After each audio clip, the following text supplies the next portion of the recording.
And his opponent from the red corner, representing T-Rex MMA Manila, Justice Makasina. And when they ask him to engage, the referee charge, present time. This bout, bakbaka na. The bell has It's rung. Rufino Start Mante. of the first round. Rufino Mante versus Justice Makasinag. Justice Makasinag wearing the red tag. Rufino Mante wearing the blue tag. Makasinag with those kicks. Mante with those punches. Rufino Mante. Walang nagmamadali. Wala. Alam mo, ganyan naman ang... Ganyan yung mga... Alam mo talaga pag may experience na hindi na sila nagmamadali. Hindi nagmamadali. Kaya lang, medyo na warning referee natin for not having much action. Alam mo si referee Giselle Maigpit to. Oo, I mean, she does have a point. I mean, we are here to see action. Yeah, and you're there to fight. Good body kick by Rufino Mante. Oo. Pero good. Bumawi naman Bawi itong na si head. Makasinag. Mante with a follow-up counter punch, kaya lang di umabot. Another strike, a kick, pero hindi rin umabot. Bumawi si Makasinag, wala rin. There we go. Makasinag with that Yeah, roundhouse head kick. Wala. Masyadong epekto. And it's a good first round for both fighters.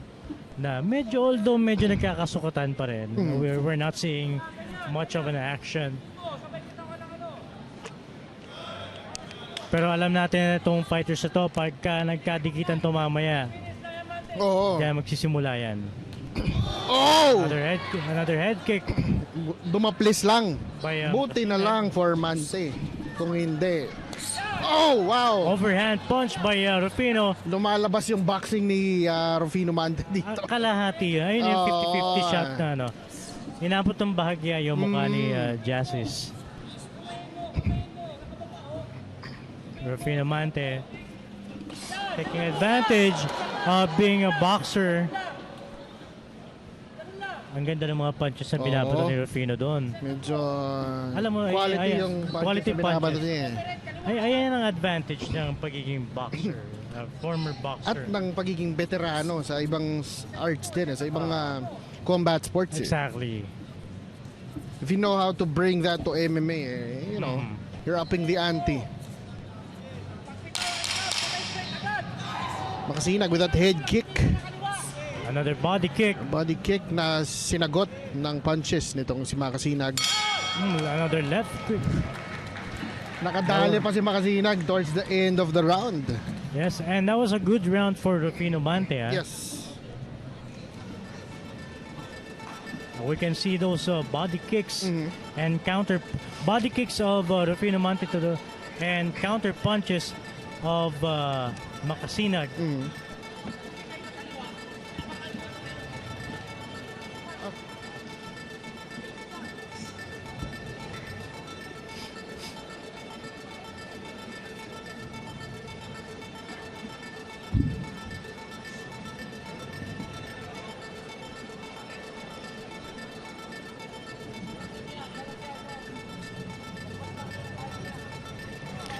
Now the question is, how will both fighters adjust for round 2? Palagi naman ang tanong yan, I mean, you know, kasi they were both taking their time in the first round. Pero they were landing some very interesting quality, you know, strikes in their own right.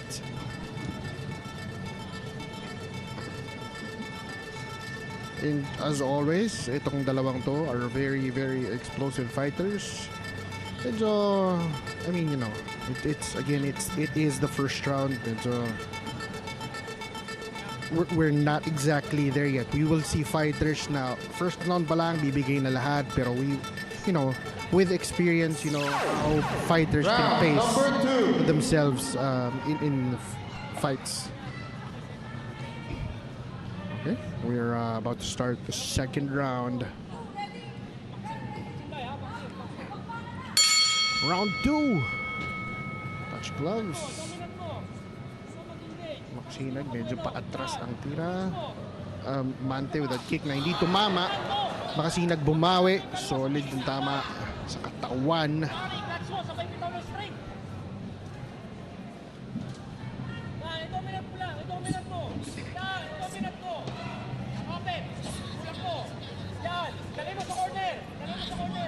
Makasinag not, hindi nagpapatinag sa bigat ng mga binabatong strikes nitong si Rufino Mante.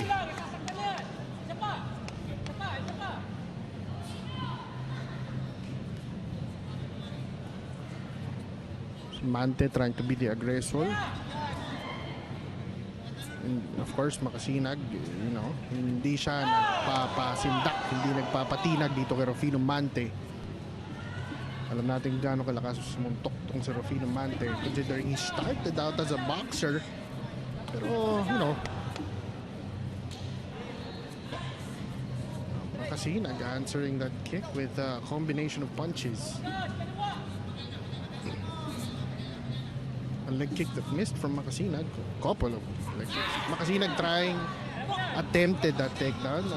Mante answering with a couple of knees to the body. Another one to Mante. Took Makasinag with the trip to the ground. Makasinag trying to get up right away. Knee to the body as they were going up from Mante. Makasinag with that body kick and the punch. That's a good way to do it. I mean, hindi pwedeng, usually, hindi naman talaga pwedeng pa isa-isa lang. I mean, you have to follow up one strike with another. And a couple more. Or else, you're gonna get timed and, bubutasan ka na kalaban mo. That was a good punch there from Makasinag. Makasinag with another one. Mante starting to get a little bloodied sa kanyang kilay. We're not sure where that exactly came from.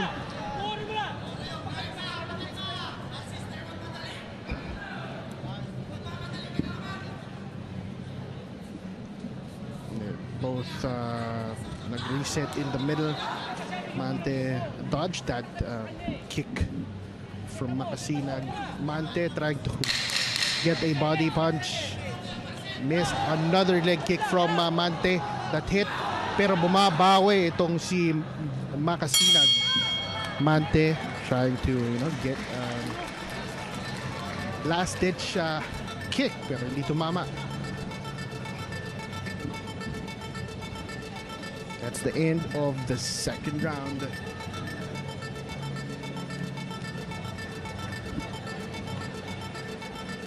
Now this third round was, rather this second round was a bit, a bit more calculated for both fighters. And we'll see how,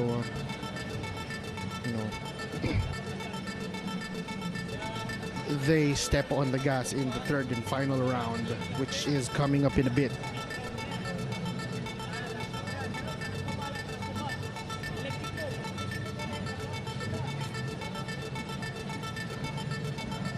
Again, you are watching the URCC Kaugbaco-Lizon 2. We're live at the Fuerte Sports Complex, the Fuerte Camarines Sports Complex in Pili, Camarines Sur, for the Kaugma Festival.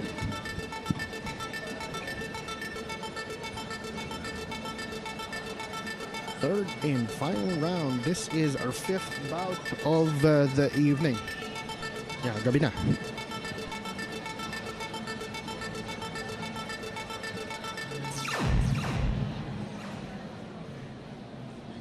Round number 3. The gate has been locked, and round 3 is about to start. Touch gloves. Final round.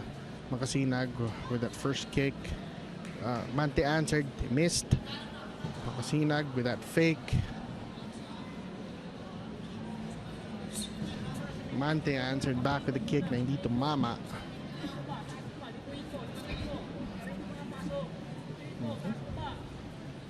You might be able to hear yung instructions na corner nitong ni Rufino Mante sa kanya on how to, get into Makasinag sa defense. And a good kick there from Jasis Makasinag. Mante answers and misses. Makasinag answers that punch with a 1-2. Jab that doesn't really have much effect on Makasinag from Mante. Mante with that kick. Makasinag answering back with nothing really. Mante with that leg kick. Makasinag answering with a combination of punches and a kick, followed up by a couple more leg kicks and a body kick. Medyo dumudugo na ulit ang kilay nitong si Rufino Mante. A good body kick there from Mante. A leg kick from Makasinag. Sinasagot, tinatry subukon sagutin ni Mante but missed. Mante trying to, catch itong si Makasinag. Hinahabol niya but, not getting any success so far. Makasinag with a 1-2 combination there na. 1-3 but a head kick from Mante tumama but Makasinag just brushed that off and pumawi siya with a couple of punches.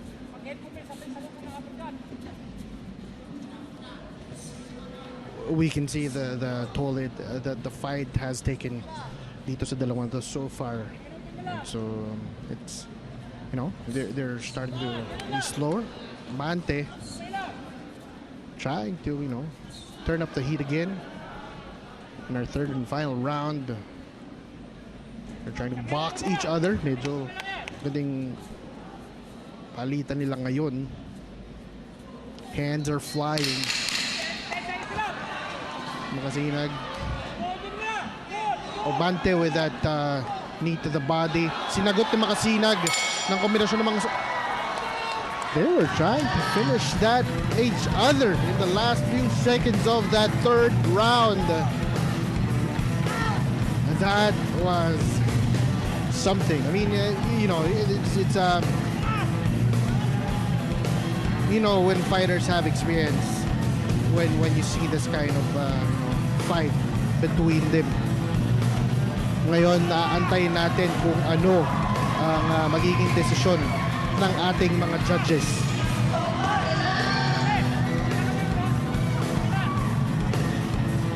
Both fighters are in high spirits ngayon. Is brought to you by Nelson Blended Fruit Juices, Nature Spring, summer made fresher with Nature Spring purified drinking water. Tanduan, tibay ng loob, tibay Tanduan. Embassy Whiskey, tastes like imported whiskey without the imported price. Nescafe, gisingin ang mundo. And Talking Tents. Happy 25th anniversary, mga katropa. We would also like to extend our heartfelt thanks to Governor Elvay Villafuerte and Congressman Luigi Villafuerte.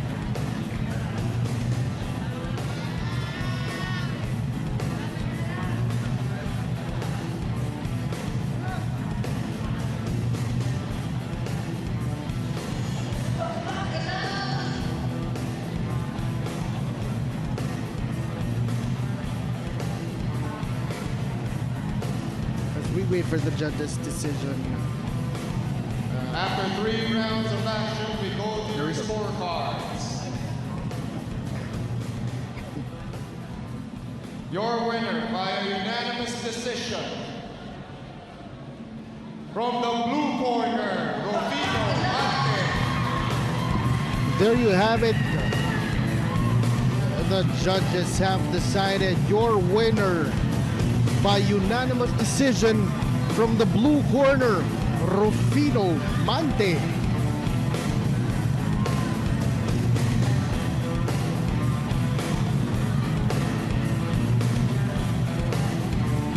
I hope you were entertained with that fight just as we have been. I mean,